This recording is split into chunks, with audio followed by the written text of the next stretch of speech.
hppodcraft.com.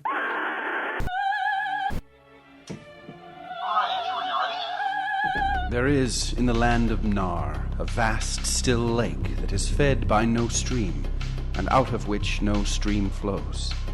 10,000 years ago, there stood by its shore the mighty city of Sarnath. But Sarnath stands there no more. What happened to Sarnath? I don't know. You know, I would wonder about that if the title didn't already tell me before I read that paragraph. Yeah, no. Yeah. Kind of, it's a little foreshadowing there. I was thinking that a better title might be, Guess What's Coming to Sarnath? Then it could just turn out any way you want. Yeah, you have no idea. You could guess lots of things. You could think maybe the Wells Fargo wagon is coming to Sarnath. I don't know why. Chris, what's your name? Well, I just kind of said it. What is your name? Introduce yourself. My name's Chris Lackey. I'm Chad Pfeiffer. And this is the H.P. Lovecraft Literary Podcast. We're here at hppodcraft.com, and today we're talking about the doom that came to Sarnath. Yeah, the doom. Oh, so much doom. You know, it's funny. Sarnath is easily pronounceable to me, so it sounds kind of cool. But yeah. Manar? I don't know. It's hard to say, so... Is it Manar? Is it Nar? I don't know what it is. Nar? It's exactly what Andrew said. That's what it is. Whatever Andrew just said, that's how it's supposed to be said. First, the story begins where we find out the origin of Sarnath, where it's from. And it is in this vast land called Nar. Right. And before Sarnath was there was another city on the lake in Manar. Yes, it was a city called Ib, Which was old as the lake itself, and peopled with beings not pleasing to behold. Very odd and ugly were these beings, as indeed are most beings of a world yet inchoate and rudely fashioned. It is written on the brick cylinders of Cadatheron that the beings of Ib were in hue as green as the lake and the mists that rise above it, that they had bulging eyes, pouting flabby lips, and curious ears, and were without voice. It is also written that they descended one night from the moon in a mist, they and the vast still lake and grey stone city Ib. Yeah, so Ib was full of green-skinned, big-lipped, weird ears, bulgy eyes. Not too unlike the deep ones. No, not too unlike the deep ones, which are some sort of hybrid fishmen that pop up in a couple of other Lovecraft stories. Yeah. I would point out that they rode. He says they rode down from a moonbeam, basically. Well, the mist. The mist. They rolled down on the mist, which I found is different some similarities between this yes. and the White Ship. Lots of skating around on moonbeams and Yes. moon mists. That's right. But he says that they worshipped this sea green stone idol. Yes, and it was a likeness of Bakrug, the great water lizard. Right. What do you know? What's a water lizard look like? I mean, well, I just assume it's a wet lizard. Well, in my head. well, there's iguanas. They're aquatic iguanas that live out in the ocean and do things like that. But what what this makes me think of? Great water lizard, Dagon. Yeah, it does make me think of Dagon. And he even says we don't know much about this race. Because they lived in very ancient times, and man is young and knows but little of the very ancient living things. Right. So much of Lovecraft is rooted in that notion.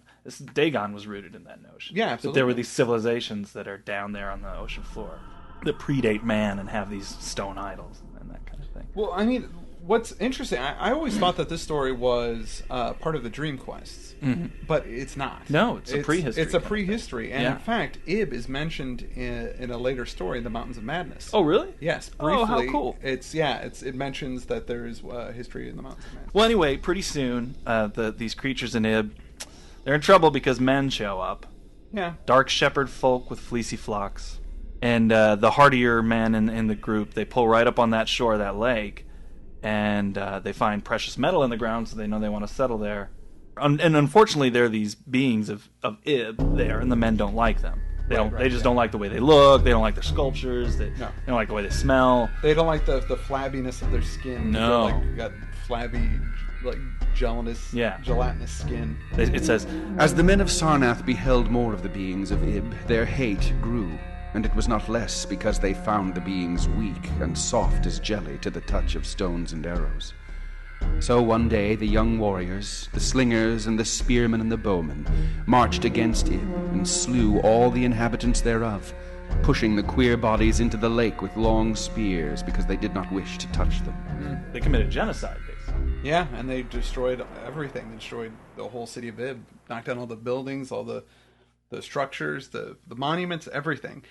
Except No, they kept something. they kept something. They keep the green idol, which is like the likeness of Bakrug, the water lizard. The water lizard. Which every time he mentions it, he writes Bakrug, the water lizard. He never just writes Bakrug. Yeah. He writes Bakrug, the We've water got to remind lizard. you. Yeah. So they keep the statue and they take it to their temple. Right, so they just show off how they totally ruled Yeah. over the people of Vib. I mean, they're just doing it to boast. To boast. It says... But on the night after it was set up in the temple, a terrible thing must have happened, for weird lights were seen over the lake. And in the morning the people found the idol gone, and the high priest Taranlish lying dead, as from some fear unspeakable. And before he died, Taran-ish had scrawled upon the altar of chrysolite with coarse, shaky strokes the sign of doom. Doom! So, I mean, does that mean he wrote the word, or is there some sign of doom that everybody recognized? Well, I mean, this is probably before writing. So, yeah. So this is a hieroglyph of that would be doom. Doom. So actually, I think a sign, literally a sign. What do you think it was? It was Like a thumbs up? No, I think it would be the Thumbs opposite down. of that. It would be a hand missing a thumb. Oh my gosh, that is doom. This, by the way, you mentioned Dagon, also reminded me of Dagon, but not the H.P. Lovecraft story. The story of Dagon in the Bible that we talked about last time, where they brought the Ark of the Covenant I was thinking about to that. Dagon's temple. They dropped it off there, and it made everybody in the town sick, and it made the statue of Dagon fall down. Mm-hmm. Pretty cool. So the idol disappears. It's never found. Yes. The centuries go by, and only a few priests and old women remembered the big doom sign. I thought it was funny when he said only a few priests and the old women remember it after a few centuries. Like, man, those are some old women. But the city prospers. Yeah, it does great. They get all this. They get all the material and metals that are native to the lake, and they start trading, and caravan routes get established with local cities. So Sarnath waxed mighty and learned and beautiful, and sent forth conquering armies to subdue the neighboring cities. And in time there sat upon a throne in Sarnath the kings of all the land of Nar and of many lands adjacent. Yeah, so basically, Sarnath rules. Yeah. And from here, the story gets a little dull. It's just kind of paragraph after paragraph after paragraph describing how awesome Sarnath is. Yeah. And in my head, it finally got to me. I started hearing Robin Leach from Lifestyles of the Rich and Famous. I actually even thought today, man, wouldn't that be great if we could get him to be our reader? That would be awesome. In Sarnath, it was nothing but champagne wishes and caviar dreams. Some excerpts. I don't even think we should have too much of this in here, but some excerpts of how awesome it is. The wonder of the world and the pride of all mankind was Sarnath the Magnificent. But more marvelous still were the palaces and the temples and the gardens made by Zakar, the olden king. There were many palaces. So high were they that one within might sometimes fancy himself beneath only the sky. Outshining all others was the palace of the kings of Nar and of the lands adjacent. On a pair of golden crouching lions rested the throne, many steps above the gleaming floor.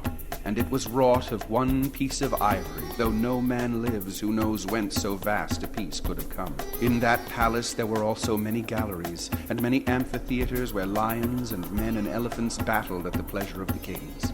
Sometimes the amphitheaters were flooded with water conveyed from the lake in mighty aqueducts, and then were enacted stirring sea fights or combats betwixt swimmers and deadly marine things. Yeah, that's good. That's great! Yeah. That Deadly was marine things. I was so bored with the descriptions of this place until it got to that.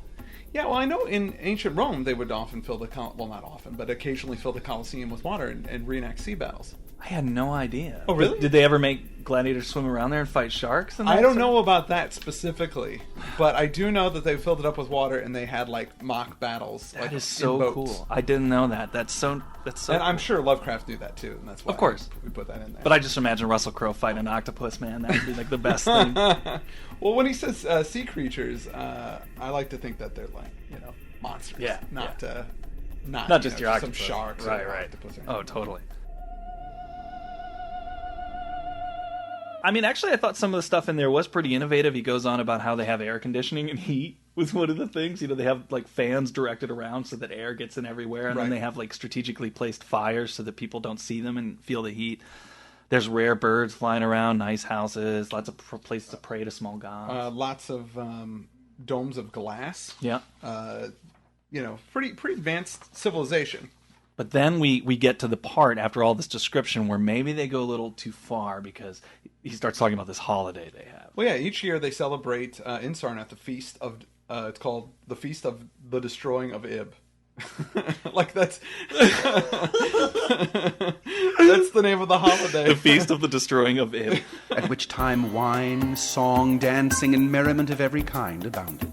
Great honors were then paid to the shades of those who had annihilated the odd ancient beings, and the memory of those beings and of their elder gods was derided by dancers and lutanists crowned with roses from the gardens of Zokar, and the kings would look out over the lake and curse the bones of the dead that lay beneath it. Man, these guys are assholes. They are such assholes. We have the 4th of July to commemorate our independence. Right, but we were, This would fighting be- an oppressor.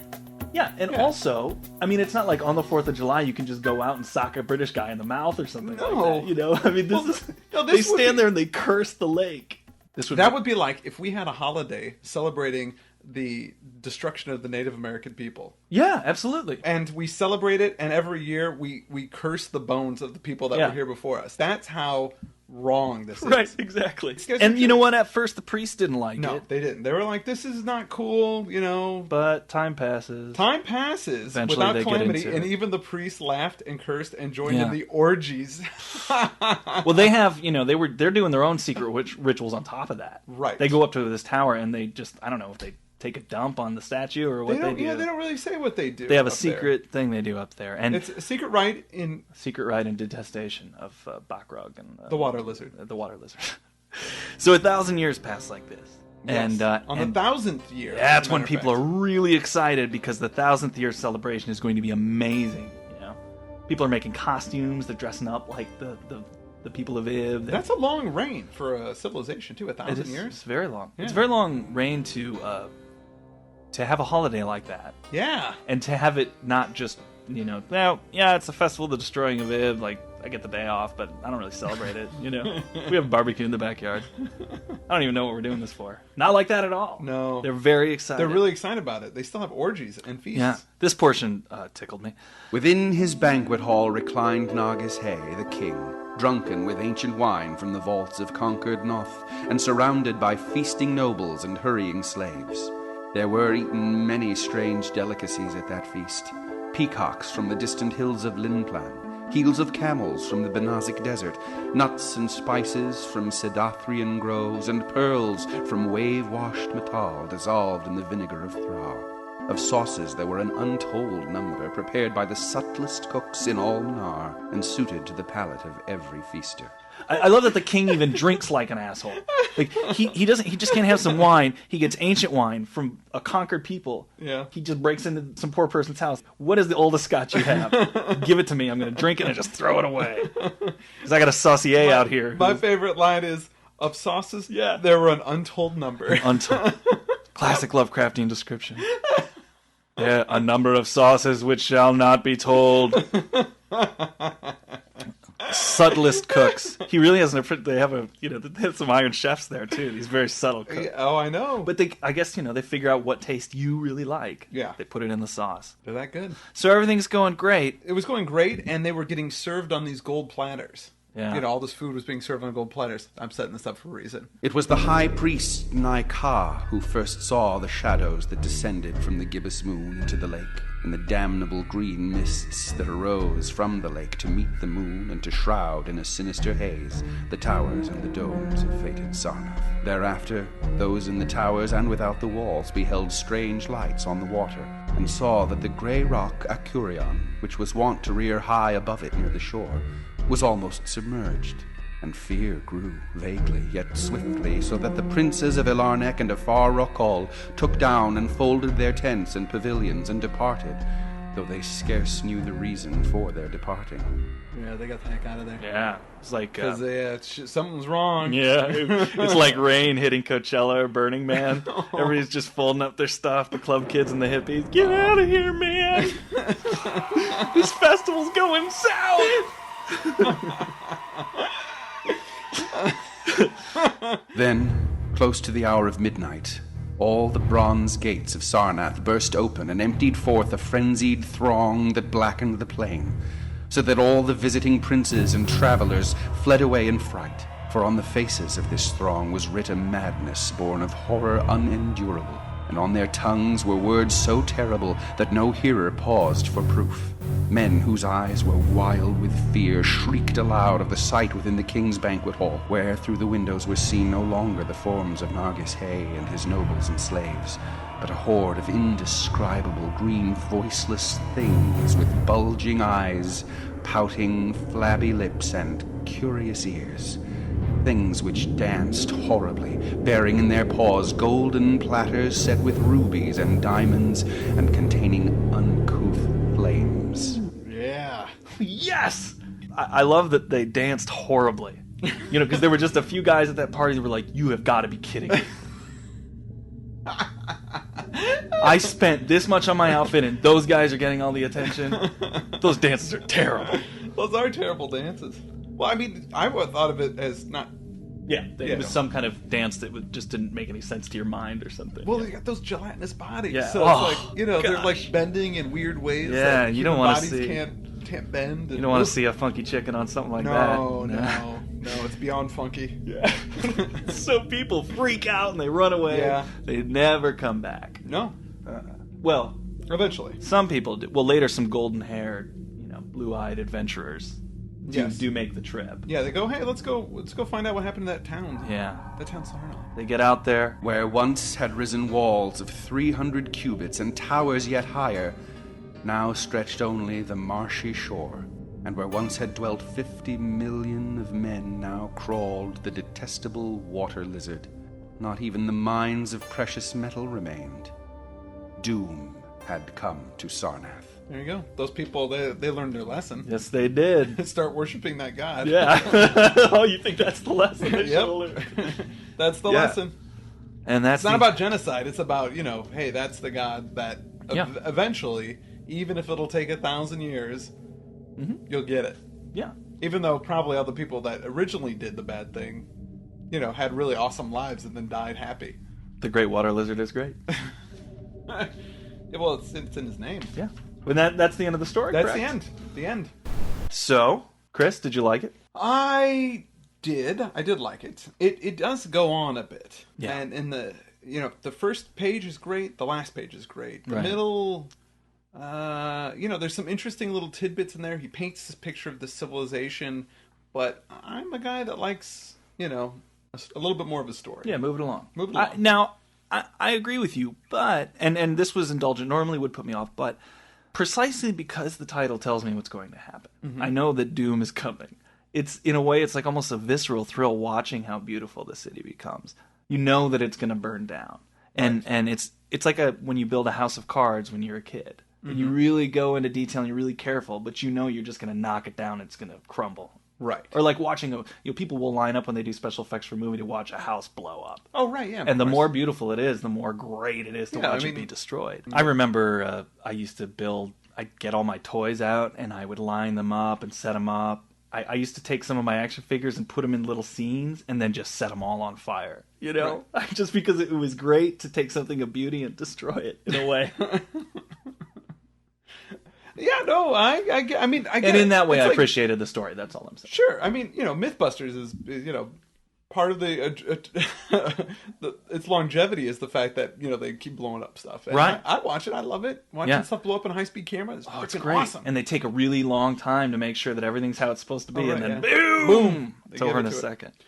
And in that way, I think it's pretty cool. What's the background on this story? See, now here's the thing. This is often associated with Lovecraft's dream cycle. Yeah. See, here's the debate about it: is that in the Dreamlands, ancient things still live in the Dreamlands. Right. So that's kind of like, I mean, of course, it's not stated in this story or in any story. I mean, maybe in the Dream Quest Yeah. of Unknown Kadath, which we'll get to eventually, that those things somehow cross over. I just read an essay by S.T. Joshi where it's all about Lovecraft's dreamland stories and his, quote unquote real stories. Lovecraft was a guy writing stories. He wasn't necessarily trying to make cohesive canon. No. So there's some ambiguity about where certain things are. But definitely Sarnath is ancient history, like he says in the beginning, and it's mentioned again much later in his career at Mountains of Madness, so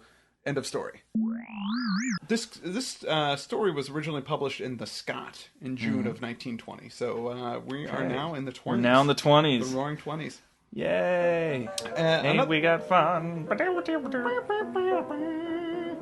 Also, this one is supposedly influenced a lot by the work of Lord Dunsany. Right. Also, this is one of those things, is that Sarnath is actually a historical city in India, but Lovecraft didn't know that. He thought he invented the name, but it was later discovered that by him that Sarnath is actually a place. There's no movies of this No, story as far as I know. no. Oh, I'd make a great slasher. I know what you did 1,000 years ago to those moon creatures. There was well,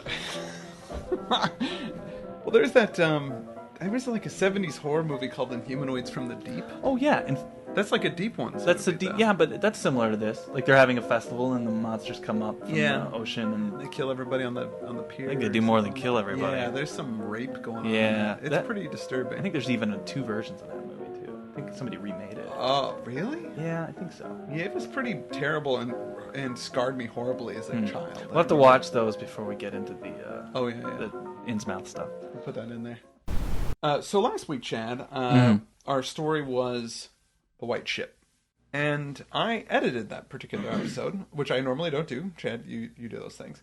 So I spent a lot of time with it. And the more I thought about it and the more I, read it and went, really got into it and was actually listening to Andrew Lehman reading it, I got into it way more. I found it to be really, really sad. And that's not something that I originally got from it. Like, I just kind of read it, and then the silly things jumped out at me, and then I just kind of dismissed it. But in the beginning of the story, when he talks about how he's the lighthouse operator, and his grandfather, there was lots of ships, and then his father, there were fewer ships and fewer with him, and then that really just hit me as being really sad and pathetic. And then this whole kind of dream quest journey he has is sort of a reflection of his life and where he is and where he's going and what he wants, and I just wanted to share that. Your opinion changed. It did. Through listening to our podcast. Yeah. Which kind of blows my mind, but it did. Well, yeah, that's how good we are, man. We can reconvince ourselves that other things are good that we didn't like before. Yeah. Yeah. A little pat on the back crazy. for myself there. Yeah. So here's another thing I wanted to bring up. So I've gotten a few emails, and I think there's been a few postings on comments about whether or not I was joking if you got engaged. If I got engaged. And yes, I did get engaged, and Rachel is my fiance. And by the way, on the White Ship podcast, which was broadcast on Lovecraft's birthday, yes, we did have some excellent singing and playing at the beginning. And of that was it. Rachel. And that was Rachel singing. She sang, and then I played the ukulele. Ah, man, you guys are awesome. You got to take that on the road. I think we have a new act now. Yeah. No, seriously, I saw on YouTube people are already posting that, making their own videos and stuff. Really? Oh, that's great. No, that's not true. It's just Lovecraft floating in a spiral. Oh, and also on Lovecraft's birthday, Garrison Keillor on NPR brought up Lovecraft's birthday on his Writer's Almanac that he does. Garrison Keillor from Prairie Home Companion. He does this thing called Writer's Almanac, and he just talks about, a writer that day, if there's some kind of significance, and, he just goes on about it. That was my Garrison Keillor. It was really good. Thanks, yeah. You had me dozing off even. Sorry, Garrison, sorry. I had a letter that I got. We have a listener in Poland. Oh. Yeah, so I'm going to read you this Polish letter. Now, I wrote him because this letter is adorable and hilarious. Partially intentionally, partially not intentionally. Okay. So I wrote him a letter in response and said, I would like to read your letter, but I'm going to, because he apologizes for his English. And that's what makes it pretty funny. Okay. But I told him that that's what I was going to do. And he said, no, do it. I'm excited about it. His name is, he signs it Demi. So Here you go. I just want to send some positive feedback and thank you for creating such a cool podcast. Lovecraft isn't very popular writer here, and it is so great to hear some discussions about his novels. I downloaded your podcast on my MP3 player and listened to them while walking to workplace. Today morning, I almost shit my pants. Hold on, this is funny, because this was intentionally funny. Today morning, I almost shit my pants waiting for a green traffic light when I heard about grim Eskimos, their furry coats, and their kisses! ! Brilliant! Best regards from Poland, Demi. Oh, it's awesome. That's wonderful. That is great. But also, I wanted to say we've got a Facebook page. Yay. And it'll be in our show notes. And, just when we post new stuff, I'll post on Facebook. So if you're Facebook crazy, you can be more in touch. If you're not in touch enough. What else you got? I don't have anything. I wanted to say, I forgot to say this earlier, that this story tapped into my deep-seated hatred of rich people. It just reminded me, and I don't have that anymore, because, I know some wealthy people, but I guess, at one point in my life, I really didn't like people who were wealthy. Oh, yeah. It was just a stupid prejudice to have, Yeah. Obviously, some of them are bad, some are good. It's just like anything. But I remember and a lot of it had to do with, I sometimes would date different girls who maybe had more money than me, and I would feel insecure, and then that's where that kind of thing would bubble up. But I remember having a particularly bad breakup with somebody, and talking to my friend Josh Bentley and saying, man, sometime I just want to drive up to those suburbs and just wreck everything they have out there. Just vandalize. And he said to me, he goes, yeah, man, I'll do that with you if you want. He goes, I like breaking shit, I want too. And it was like somehow he both got on my side and also kind of told me what I was really doing. Yeah. You know what I mean? That was one of the wiser things I've heard in my life. And this story, which is really about building up a bunch of rich people and showing off all the stuff they have and then taking it away from them. Right. Well, Lovecraft knows a little bit about poverty. Poverty and being wealthy and losing that wealth. And maybe he had some kind of... maybe he felt like something happened in their past that he deserved it, like he was paying for the sins of his his father, or his family. Yeah. So maybe there's a little bit of that. Well, sure. It's a satanic deal, a Mephistophelian kind of deal that you find in classic literature like Faust. That if somebody has something and it's really good, they must have done something wrong or done something shady in the past, and one day they will pay. Right. And it's kind of a moralistic tale that makes it more palpable for people to accept that other people have more than them. Right. Because eventually they're going to get there. They're going to get theirs. Well, yeah. I mean, whether it's here or somewhere else. Well, I mean, that's, most of religion is based off that idea, too. Yeah, sure. Eventually you're going to get what's coming to you. There's going to be... So is celebrity culture, I mean, we put a lot of effort and time as a culture into making people look beautiful and wonderful. And then when they attain a certain level of height, we put most of our energy into tearing them down, abusing, and destroying them. Yeah, when celebrities have some kind of bad thing happening to them, everybody just loves it. They love it. They eat it up. Yeah. They want to know everything there is to know about it and how bad it is. And yeah, I see it. HP saw it too, Chris. Boy, did he. So next week. Oh yeah, next week's great. I'm so excited. I'm trying not to throw up right now. I'm so excited. Oh man. Next week. Next week. You say it. Okay. Next week. I know. It's hard for me to say it. I'll say part of it, and then maybe you might have to finish it. Next week we're gonna have a guest host. Somebody's gonna step in, and it's not just gonna be me and Chad talking about it. It's gonna be me and Chad and Andrew Lehman. Our reader is finally coming.